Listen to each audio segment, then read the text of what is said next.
We've always been told that habits are the best thing to achieve our goals, that we should always follow our routines, that we should always stay disciplined. I thought that same thing, but that is actually not always the case. Allowing flexibilities, as I've learned and as I will talk about in this video, will actually help you to achieve your goals much faster.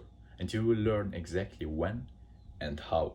So you probably don't know who I am. My name is Andrea Forneri, and my mission is to become the best version of myself and to help you out on that same way. So if that sounds interesting, subscribe. So imagine, I used to run a lot, so I was running, and one day I hurt my foot. So I had two choices. I could continue running and risk to hurt myself even more, or I could actually make my foot recover and so get back to running to 100% much faster. So you might think, yeah, it's obvious that you will do the recovery, but I actually didn't. I actually didn't because I was focused only on the habit. I had literally become so attached to the habit that I felt bad when I didn't do it. I had become the slave of the habit. But at the end of the day, why do we do our habits? For example, running for me. We do it because we want to achieve our goals, don't we? So the habit or the routine is not actually the goal. The goal is the goal. And so by becoming attached to the habit, by basing our identity on the habit, we will sometimes, or I should say actually often, not do the best possible decisions. Let's say that you want to be a healthy person, and so diet obviously is a key component for a healthy person. And you learn that the ketogenic diet is the best diet for you right now. So what do? You adopt it. You go on the ketogenic diet, get all the benefits, but with time you learn that there is a better diet out there. And so you were on the ketogenic diet, and there are two ways it can actually go. If you base your identity on the diet, then it will become very difficult to change diet because now you're a ketogenic person. I don't want to be a vegan. But if on the other hand you base your identity on the goal, on being a healthy person, then of course you will change diet as soon as you find out that another one is better. So as you can see, it's much more of an advantage for both of us to base our identities not on the habits, which are only a vehicle to get to our goals. And so what I learned was that I wanted to base my identity on the goal. And so there are three levels to it.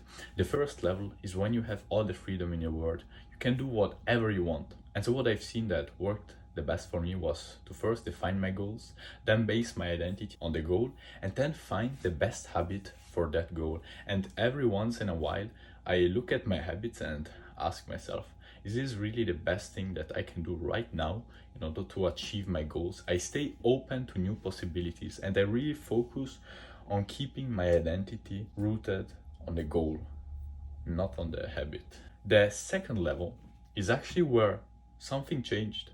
You still have the possibility to follow your routines, to follow your habits, but something changed. Now it's actually better to do something else. So this is, for example, the example with running where I hurt myself. Something changed. I still had the possibility to continue running, but it was actually not the best idea. And here I'm not talking about what others might think.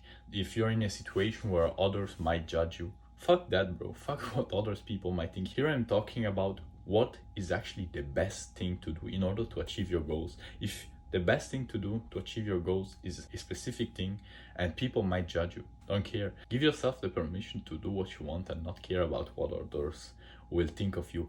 If on the other hand, the best thing to do in order to achieve your goals is actually not the one that you were doing, not your routine. What I've seen, which is difficult if you based your identity on the routine, but not if you based it on your goals, is to just change, is to allow a little bit of flexibility and go back to your routines when it will actually be the best thing to do. And the third level to allowing flexibility is when you actually don't have the possibility whatsoever to do your routine. So have you ever been in a situation where you physically couldn't perform your routine? Have you felt that inner discomfort and inner anger because you wanted to perform your routine?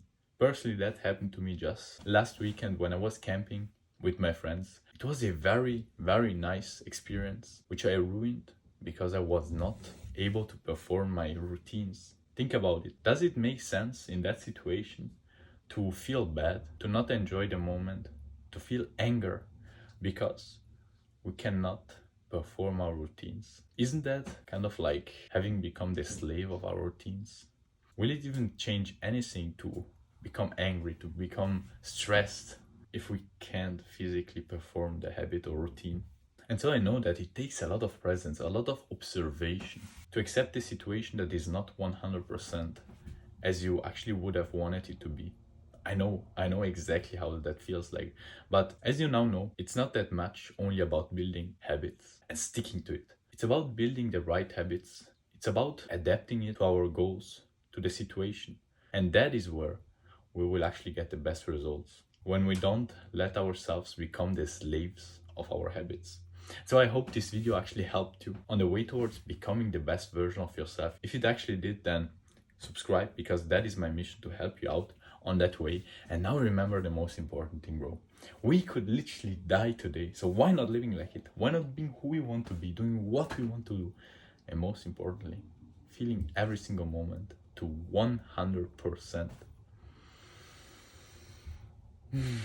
Wish you all the best and see you in the next video.